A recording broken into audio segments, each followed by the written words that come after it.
We are back at the College Football Inquirer. I am Andy Staples with Ross Dellenger and Steven Godfrey. And we talked about this briefly last week, and it very much intrigued me, something Godfrey said, because I had just sort of dismissed it when it came out. So a couple of weeks ago, somebody asked MrBeast, would you be willing to donate $100 million to ECU, to East Carolina? He's from Greenville, North Carolina, which is where East Carolina is. Would you be willing to donate $100 million to East Carolina to win a national title? And I thought, no, $100 million would win you a national title. This poor naive soul on the internet asking MrBeast, as MrBeast said, should I do this? Which he's one of those, if he asks, should I do this? Sometimes he actually does this. So I brought it up on the show, and Godfrey's like, yeah, $100 million, you could get in the mix. And I want to know, okay, if MrBeast writes a check tomorrow to East Carolina for $100 million, what happens? How could East Carolina theoretically build a team that might compete for a national title? And how long does that take? And how do you divvy up the money? How do you do it? I had a conversation. I'm going to be really careful about this. I had a conversation with a person who is in charge of the NIL distribute, like how you spend the money, the roster building for a Group of 5 program a couple months ago. They are working on a plan to court an entity to sort of do a very public, almost like buy-in of the team. And I'll leave it at that. I really cannot say any more than that. I probably shouldn't have said that, but this fell directly into like what you're talking about. All right. Mm-hmm. And I was talking with this person like how this would work, and it was all just kind of a hypothetical situation. And so then I went and asked this person after you said this, Andy, how this would work and what the dollar figure would be at it's going to take a long time for me to say Group of 6. Sorry. So I'm going to keep saying G5 because I've been doing it for 15 years. Okay, sorry. So at the G level, we're going to start calling it the G League. That won't be confusing. Oh, wait. That won't be confusing. All right. So I said, hey, Staples has this thing, da-da-da-da-da. I said, if you gave ECU $100 million in NIL for 1 year, could they win a natty? And I threw it to him. And he said... It doesn't have to be 1 year, but let's say it is 1 year. So 1 year. It's $100 million. No. It's $100 million infusion. I just said, like, here is the check. Do with it what you will. And he said, CFP, yes. After that, obviously, it's a crapshoot. So what he's saying is like, no matter what you do, you're still subject to the whims of the bracket. Which is what I think people don't understand. Like, so I was at the Orange Bowl, which is probably the best example of this. It was two teams funded by literal billionaires who are worth, Phil Knight and Cody Campbell are worth what MrBeast is worth. That was a thousands of times over. And that was a quarterback issue. That, to me, that one is like, it is to your point, Andy, but also like I just look back at the Texas Tech's entire season down the stretch and I was like, but then Oregon got boat raced by Indiana. Well, they had our reliable Honda pilot, Fernando Mendoza. Phil's a billionaire too. So sometimes you buy the wrong quarterback. MrBeast is worth $2.6 billion, by the way. Wow. Is he? Oh my God, YouTuber. he's a billionaire. Oh, I wasn't really YouTuber. Sorry, MrBeast. I was not familiar with your. I was thinking he was $100 millionaire. Okay, he's already a billionaire. So he and Cody Campbell are kind of in the same neighborhood then. Close, probably. So close, so I started to tease the number down because like Andy's number was sort of a hypothetical, hyperbolic statement. But I wasn't thinking in a year. I was thinking maybe you take that 100. Well, he took it. He took your theory. This is where he's headed. He said at least 20 at that level to have a shot at a natty. Plus, you still have to have a good plan with it. So the working theory right now is that if a G6 team has a guaranteed 20 in NIL, they should be CFP eligible, meaning like in that 1 to 2% of all the group schools to get in and then get that slot. But I think if you're spending more, you're going to have to overpay a little bit to get them to come there. You're psychic. Yeah. Okay. You just wait. Just wait. That's okay. Right. Just wait. He said 40 in a single season would let you compete at the very, very top and truly push for national title contention. 40 in 1 year at a G school. All right. That's in addition to the in addition to the rev share. Whatever your situation might Ross be. told us about last week. Yes. So the thing is, and I'm scrolling through all my notes here. He said specifically exactly what you said, which is because of the brand, let's call it brand confusion in this case, and let's stick with ECU, okay? you would not spend the 20 the same way another school would.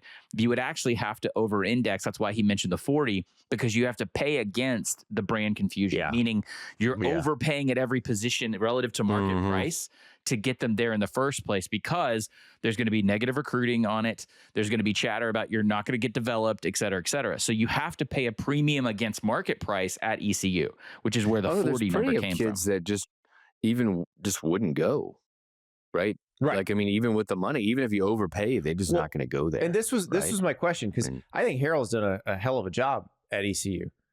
Yeah. But do you use some of that money to buy a more expensive coach and coaching staff? So I said, well, Andy threw out 100 as 100 overkill. And he said, well, defined overkill, because you wouldn't turn it down. And at some point, it would be hard to spend all of that in a cycle. It would also be hard in one portal window cycle. He said, but hang on, a couple swear words. If you would pay egregiously high for some positions in the first window to make sure they came, then you're starting a legacy brand. It's what Texas Tech has to pay a little bit more for these guys up until right now. So exactly what we just said. I have someone in personnel saying Texas Tech overspent. Your person, if I took the 100, and split it 50 one year and 50 another year, and I signed some of the people I signed to 2-year deals, so I could start get a little continuity going. So my target date for, let's say I'm doing this. We're imagining we did this before this portal window. So if we did it before this portal window, we'd be building a roster for 26. But my target date for the national championship contention would be 27. Well, so you're fighting. There's two things I want to talk about. You're fighting the conception of the player and their agent, which we established a little bit. He gave me a specific example there for a second, but then also he thinks it's a 2 to 3 year window you'd have established. So maybe it's like 45 and then 25, and then you spread the rest out over 2 more years. And so you're creating something like a 4-year window. Money. Something like a 4-year window. Yeah, and if you're successful, you're getting more money to use in the successive years. So the example he gave, and this is at his particular school right now, so I'm going to clean this up a little bit to protect the source. What the problem they're having right now is in the group level, they're offering pretty good money at a lot of these schools it's like top line FCS players, but they can't compete with the Big Four, right? Especially the Power 2. So what the Power 2 is actually doing, it's tricky. These players could go for $100K. Like a defensive lineman for $100K, they could go to the group, become an all-conference player, right? And then get drafted, be able to put a lot on tape. What they're experiencing right now, and this is where it would factor into our ECU issue, is, so let's say this group school pays 100, and let's say a Big Ten team comes in and says, we're going to give you 200. The kids are going there, even though the kids, their agents, and their families know they're going to be a role player at best. These are depth ads, right? So these kids are choosing the bird in the hand, the extra 100K in the one season, over the ability to basically ball out in 1 year at half that cost and up their profile. Now, would that trend continue? This is why you have to overpay. And what he's saying is Texas Tech had to go with elite talent at elite positions and say, we're Texas Tech. We're not Ohio State or Alabama. So we got to prove it to you on the bottom line first. Got to come to Lubbock, West Texas. Yeah, you also got to live in Lubbock. And Greenville, North Carolina, actually kind of a little bit easier to get to. Barbecue scene is amazing. Bees Barbecue. I knew that was coming. Also, goes short drive from Andy in the Skylight Inn. So it's pretty incredible. But I think I get where you're coming from. So Texas Tech, you're talking about David Bailey. You're talking about Lee Hunter, people who were at premium positions. Yeah, that could have gone anywhere. That you do have to pay a premium for to get them to come to Texas Tech. Yes. Your premium is even more when you're trying to get them to come to East Carolina. Correct. So that's why the 100 is necessary, because you have to overpay against market bias, I guess you could call it, the bias of the market, for at least one cycle, if not 2. You also need positive word of mouth recruiting from those kids you initially pay. And then the other thing is you've got to show some sort of feasibility plan there. Although I really like everything that's happening at ECU football right now. Like, I think Blake Harrell's a rising star. I really like what he did in the turnaround year as an interim. ECU historically kind of goes back to my old, it's also a place if you're good Yeah. They truly embrace it. They pack the place. They're loud. Y'all, it's fun. I know we all know this, but I think people would be shocked to understand how big that stadium is, how much they used to pack it out. It really was a little pocket universe in college football for years because that side of the state wasn't well recruited for a long time, but you had a lot of talent. You had a lot of talent in some lower income areas in Eastern Carolina that you'd have eligibility issues getting in, and ECU lived in this liminal space for a couple of years the way Southern Miss did, and they would clean up and kick ass. And that kind of all fell apart. They had budget issues for a long time. So Andy, your specific suggestion of ECU, given the fact that we all kind of like their coaching staff and where they're headed, they've kind of finally turned it around, combined with the celebrity of someone like MrBeast, just think about, they have a billionaire who grew up in their community. Yeah, but back up for a second, because I think we're answering our question, or for our biggest problem.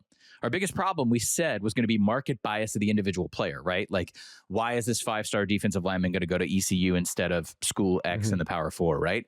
Money. But also, think about, do you understand the media apparatus? Not you guys. I think a lot of people our age don't understand. MrBeast alone, if he really did this, would provide so much. He makes your true NIL attention. so much more valuable. Yeah, I don't think people understand the value of what he brings in terms of exposure. It would dwarf anything that ESPN could do, or Fox. Is MrBeast getting through the NIL Go clearinghouse?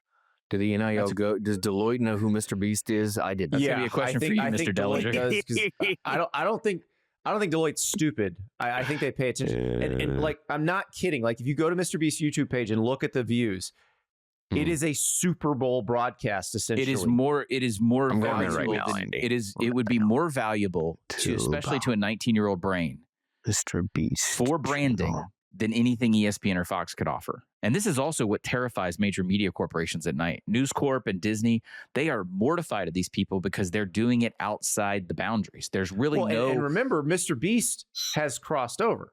MrBeast has a deal with Amazon. Yeah. You could do, let me put it this way. If MrBeast lent his very bespoke celebrity to a sort of Hard Knocks style program through third-party rights, which ECU would be within their deal to license out, they would be the most watched supplementary football program on Prime and probably across sports streaming. And if people think I'm insane right now, it's probably because you're 45 or 50 and you don't understand the power of these YouTube celebrities. Oh, okay. But these kids do. Wrexham, good example.